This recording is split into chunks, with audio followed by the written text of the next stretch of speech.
एक डाकू से महर्षि वाल्मीकि बनने की कहानी। तमसा नदी के तट पर घने जंगलों में कुछ जंगली जातियां रहती थी। वे लोगों को लूट मार कर अपना भरण पोषण करती थी। डाका तथा लूटपाट ही उनका मुख्य कर्म था। उनका सरदार क्रूरसेन बड़ा निर्दयी था। उसकी कोई संतान नहीं थी, इसके कारण उसकी पत्नी बड़ी दुखी रहती थी। एक दिन उसने अपने पति से कहा, तुम डाकों के सरदार हो, लूटपाट कर इतना धन लाते हो, पर हमारे बाद इसे कोई खाने वाला तो है नहीं, फिर इस पाप की कमाई का क्या होगा? सोचो, क्रूरसेन ने कहा, इसका दुख क्यों मनाती है?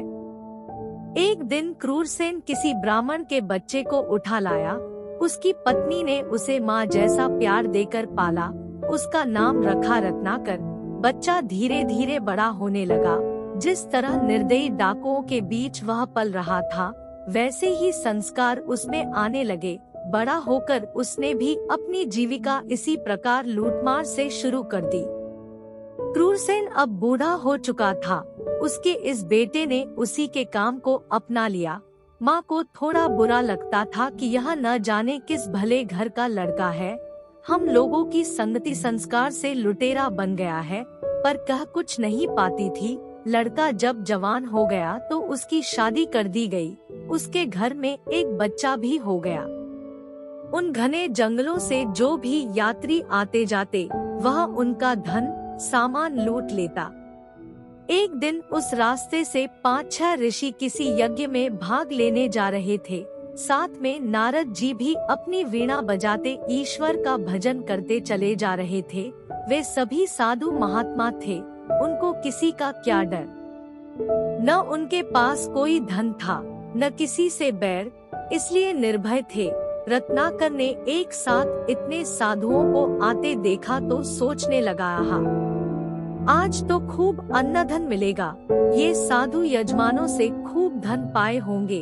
अपने हथियारों से लैस होकर अचानक साधुओं के सामने आया और डांटकर बोला, हे साधुओं, तुम्हारे पास जो भी अन्न धन वस्त्र हो सब रख दो और चुपचाप चले जाओ। अगर तनिक भी प्रतिरोध किया तो जान से हाथ धोना पड़ेगा। सबको मार डालूंगा। अचानक सामने आए डाकू की सी बात सुनकर साधुओं की तो डर के मारे घिघी बंद गई। डरने से तो संकट से छुटकारा मिलेगा नहीं, यह सोचकर नारद जी ने साहस से कहा, भाई, हम लोग साधु सन्यासी हैं, हमारे पास धन कहाँ? हम लोग एक यज्ञ में जा रहे हैं। यज्ञ की समाप्ति पर ही कुछ दक्षिणा मिलेगी। अभी तो हमारे पास कुछ भी नहीं है। रत्नाकर कड़क कर बोला, मैं कुछ नहीं जानता, मुझे धन चाहिए से न जाने दूंगा। हो सकता है तुमने अपने इस तंबूरे में छिपा रखा हो, चुपचाप सीधी तरह दे दो, अन्यथा मैं तुम्हारा तंबूरा तोड़ता हूँ। यह कहकर उसने नारद जी की वीणा छीन ली। नारद ने सोचा, बड़े संकट में आ गए हैं। एक तो यह कर्म से डाकू और बुद्धि से मूर्ख, इसे तो दूसरी तरह से समझाना होगा। यह सोचकर नारद ने कहा, वीणा मत तोड़ो, हमारे पास जो भी होगा वह तुम्हें देंगे। तुम जो यह लूटपाट करते हो, यह बुरा काम है, इसका पाप भी लगता है।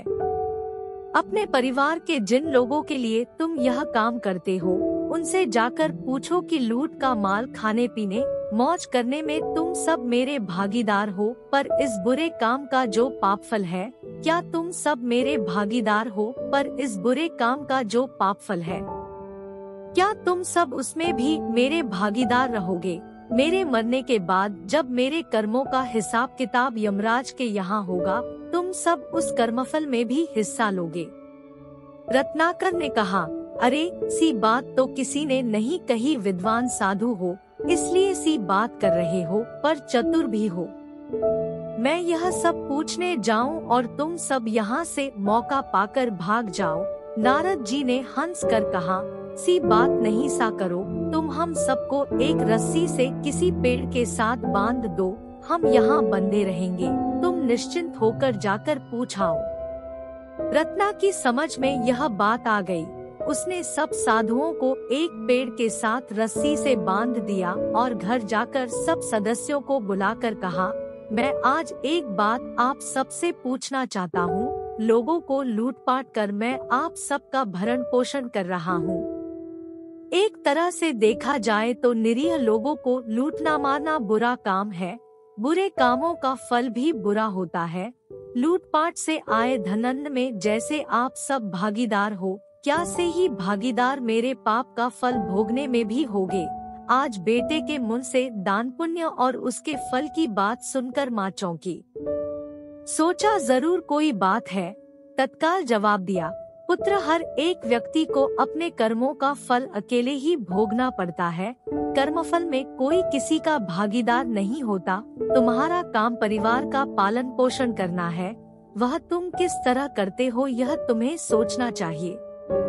हमारा भरण पोषण करना तुम्हारा धर्म है। हम खा पी रहे हैं, बुरे काम से यह सब लाते हो तो इस पाप कर्म का फल भी तुम्हें ही अकेले भोगन पड़ेगा। माँ के साथ पत्नी और बेटे ने भी साथ जवाब दिया। सुनकर रत्नाकर की आंखें खुल गईं। वह भागकर साधुओं के पास आया और माँ, पत्नी तथा बेटे का उत्तर बताया।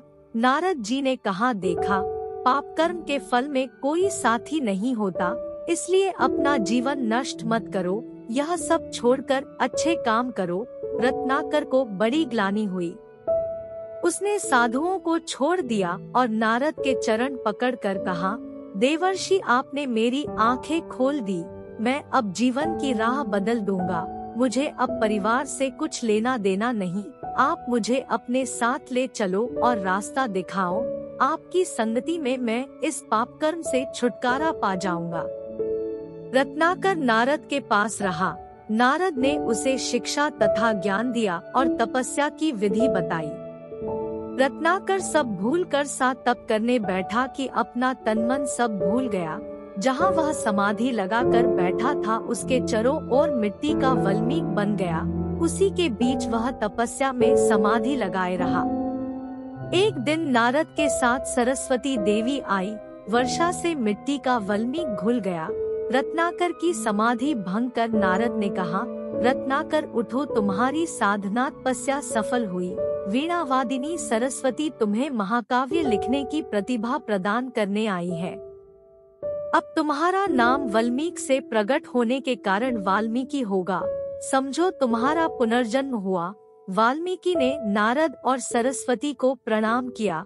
इन्होंने आगे चलकर भगवान राम के जीवन पर रामायण लिखी, जो वाल्मीकि रामायण नाम से प्रसिद्ध है।